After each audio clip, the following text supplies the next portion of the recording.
ለካስ ህይወት ማለት የገለጡትን መጽሐፍ ሳይጨርሱ እንደመጠራት ነው።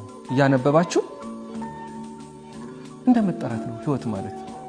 ስንት የጀመርናቸው ነገሮች አሉ። አንድ ታሪክ ልንገራችሁ በጣም ስለሚገርም። ወንድዬ አሊ የታወቀ ገጣሚ ነው። በጣም ታሟል እና በቃ አይተርፍም ተብሎ ቤት ሄደ። ከዛ ልጠይቀው ሄድኩኝ።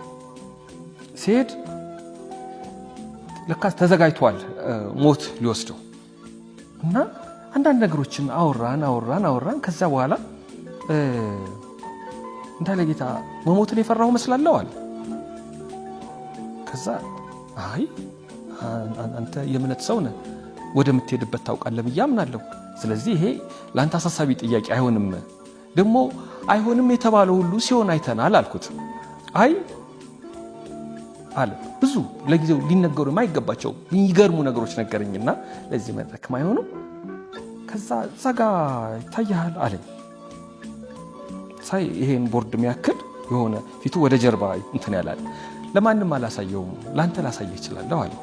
እሺ አልኩት። ምን እንደሆነ ልንገርህ፣ ስሞት የተቀበርኩበት ቦታ የሚቆም እንትን ነው አለ፣ ጽሑፍ ነው አለ። ያስደነግጣል አይደል? ከዛ ቀና አለና ተኝቶ ነው እንደዚህ የሚለኝ። እረፍት እየወሰደ ነው የሚያወራው።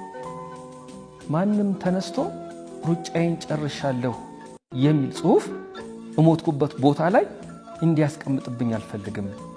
አስደነግጥም ማለት ከዛ ምን አለኝ መሰላችሁ? ሩጫዬን ልጨርስ አልጨርስ እማቀው እኔ ነኝ አለ። እውነት እኮ ነው። በቃ ሩጫዬን ጨርሻ። ሩጫ መጨረስ ምን ማለት ነው? መሮጥ ማቆም ነው?